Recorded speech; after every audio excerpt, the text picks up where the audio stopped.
তো গাইস আবারও কিন্তু একটা নতুন ভিডিও নিয়ে চলে এলাম এবং আজকের এই ভিডিওতে আমরা কথা বলবো লক্ষ্মীকান্তপুর লোকাল মুভি টোটাল 7 দিনের গ্রস বক্স অফিস কালেকশনকে নিয়ে কথা বলবো, পুলিশ মুভির টোটাল 7 দিনের গ্রস বক্স অফিস কালেকশনকে নিয়ে এবং কথা বলবো ডিপ ফ্রিজ মুভির টোটাল 7 দিনের গ্রস বক্স অফিস কালেকশনকে নিয়ে এবং কথা বলবো দি একাডেমি অফ ফাইন আর্টস এই মুভির টোটাল 7 দিনের গ্রস বক্স অফিস কালেকশনকে নিয়ে এবং এই 7 দিনের বক্স অফিস কালেকশনে কোন মুভিটা এগিয়ে সেটাই বলবো আজকের এই ভিডিওতে।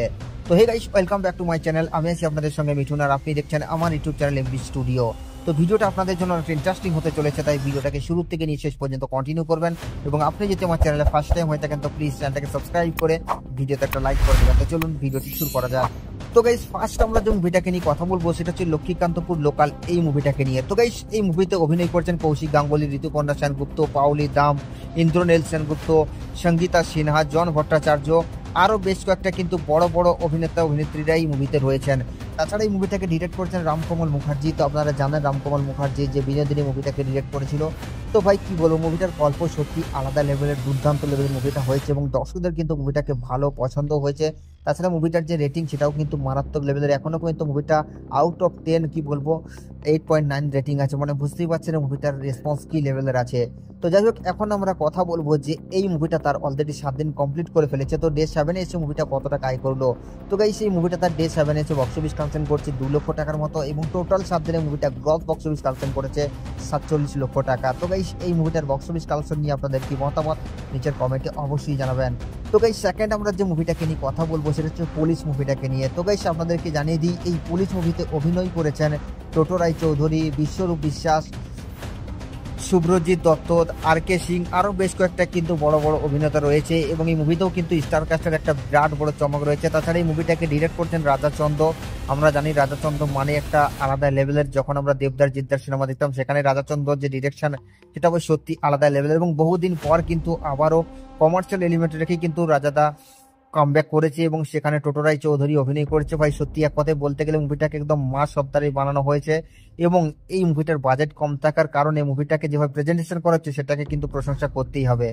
তো এক কথায় বলতে গেলে মুভিটা কিন্তু আমার দারুণ লেগেছে এবং মুভিটার যদি রেটিং নিয়ে কথা বলি তাহলে মুভিটা শুরুর দিকে ভালো রেসপন্স পেয়েছিল, কিন্তু এখন আউট অফ 10 6.4 রেটিং এসে দাঁড়িয়েছে। তবে সবকিছু মিলিয়ে যদি দেখি তাহলে মুভিটা এখনো পর্যন্ত নিজের ঠিকঠাক জায়গাতেই রয়েছে। তো এখন প্রশ্ন হলো এটাই যে এই মুভিটা তার অলরেডি 7 দিন কমপ্লিট করে ফেলেছে, তো ডে 7-এ এসে মুভিটা কত টাকা বক্স অফিস কালেকশন করলো। তো গাইস আপনাদেরকে জানিয়ে দিই এই মুভিটা তার ডে 7-এ এসে বক্স অফিস কালেকশন করেছে প্রায় 13 লক্ষ টাকার মতো এবং টোটাল 7 দিনে মুভিটা এখনো পর্যন্ত বক্স অফিস কালেকশন করেছে 31 লক্ষ টাকা। তো গাইস এই মুভিটার বক্স অফিস কালেকশন নিয়ে আপনাদের কি মতামত আপনারা নিচের কমেন্টে অবশ্যই জানাবেন। তো গাইস 3 নম্বরে আমরা যে মুভিটাকে নিয়ে কথা বলবো সেটা হচ্ছে আবির চ্যাটার্জির মুভি ডিপ ফ্রিজকে নিয়ে। তো গাইস এই মুভিতে অভিনয় করেছেন আবির চ্যাটার্জি, তনুশ্রী চক্রবর্তী, দেবযানী চ্যাটার্জি, অনুরাধা মুখার্জি, শোয়েব কাবির, মানে কি বলবো বেশ বড় বড় কিন্তু ক্যারেক্টার এই মুভিতে অ্যাড করা হয়েছে এবং এই 21 নভেম্বর যতগুলো মুভি রিলিজ হয়েছে না প্রত্যেকটা মুভিতে মানে কি বলবো অনেকগুলো করে কিন্তু স্টার কাস্ট করা হয়েছে, মানে অনেকগুলো অভিনেতা কিন্তু মুভিগুলো তোমরা দেখতে পাচ্ছি এবং একটা মুভি আর একটা মুভিকে জোর কদমে টক্কর দিয়ে কিন্তু বক্স অফিস কালেকশনে পড়েছে। তাছাড়া মুভিগুলোর গল্প কিন্তু অসাধারণ এবং এই মুভিটাকে ডিরেক্ট করছেন অর্জুন দত্ত। তো এক কথায় বলতে গেলে আমরা জানি আবিরের কিন্তু একটা আলাদাই ফ্যান ফলোয়ার আছে, তার সিনেমা মানেই কিন্তু বক্স অফিসে সুপারহিট তো হবেই। তো একদিক থেকে কি বলবো একটা আলাদাই ক্রেজ আছে মুভিটাকে নিয়ে। তো ডিপ ফ্রিজ মুভির গল্প কিন্তু সত্যি দারুণ লেগেছে, কারণ ট্রেলারটাই আমার ভালো লেগেছিল। এক কথায় বলতে গেলে আমার সত্যি দারুণ লেগেছে। যদি আপনি মুভিটা দেখতে চান তাহলে আপনাকে হলে গিয়ে অবশ্যই ভিজিট করতে হবে এবং দেখুন, তারপরে নিচে কমেন্টে জানান যে আপনার মুভিটা কেমন লেগেছে এবং আপনি যদি দেখে ফেলেছেন তাহলে কেমন লেগেছে সেটাও নিচের কমেন্টে জানাতে ভুলবেন না, কারণ আউট অফ 10 8 রেটিং আছে ভাই, সত্যি আলাদা লেভেলের। তো গাইস এই মুভিটা তার অলরেডি 7 দিন কমপ্লিট করে ফেলেছে। তো ডে 7-এ এসে মুভিটা বক্স অফিস কালেকশন করেছে প্রায় 13 লক্ষ টাকার মতো এবং টোটাল মুভিটা এখনো পর্যন্ত 7 দিনে গ্রস বক্স অফিস কালেকশন করেছে 63 লক্ষ টাকা। তো গাইস এই মুভিটার বক্স অফিস কালেকশন নিয়ে আপনাদের কি মতামত আপনারা নিচের কমেন্টে অবশ্যই জানাবেন। তো গাইস লাস্ট আমরা যে মুভিটাকে নিয়ে কথা বলবো সেটা হচ্ছে দি একাডেমি অফ ফাইন আর্টস এই মুভিটাকে নিয়ে। তো গাইস এই মুভিটাও কিন্তু স্টার কাস্টের একটা বিরাট বড় চমক আছে। এই মুভিতে লিড রোল প্লে করছেন রুদ্রনীল ঘোষ, পায়েল সরকার, সৌরভ দাস, ঋষভ বসু, রাহুল ব্যানার্জি, সুদীপ মুখার্জি, অনুরাধা মুখার্জি, অমিত শাহ, রানা বসু ঠাকুর। তো অনেকেই কিন্তু বড় বড় স্টার কাস্ট এই মুভিতেও রয়েছে এবং 21 নভেম্বর আপনাদেরকে একটু আগেও বললাম যতগুলো মুভি রিলিজ হচ্ছে প্রত্যেকটাতে কিন্তু স্টার কাস্টের একটা বিরাট বড় চমক আছে এবং এই মুভিটি ডিরেকশন দিয়েছেন জয়ব্রত দাস।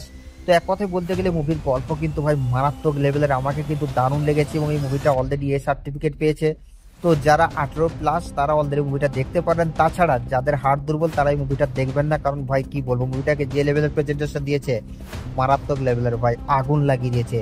এবং বাংলায় যদি এরকম ভাবে সিনেমা তৈরি হতে থাকে তাহলে বাংলা অবশ্যই গ্রো করবে, বাংলা ইন্ডাস্ট্রি বড় হবে, এমনটাই আশা করা যাচ্ছে। তো যাই হোক, এখন প্রশ্ন হলো এটাই যে মুভিটা তার অলরেডি 7 দিন কমপ্লিট করে ফেলেছে, তো ডে 7 এসে মুভিটা কত টাকা বক্স অফিস কালেকশন করলো। তো গাইস আপনাদেরকে জানিয়ে দিই, এই মুভিটা তার ডে 7 এসে বক্স অফিস কালেকশন করছে প্রায় 15 লক্ষ টাকার মতো, এবং টোটাল 7 দিনের মুভিটা এখনো পর্যন্ত বক্স অফিস কালেকশন করেছে 83 লক্ষ টাকা।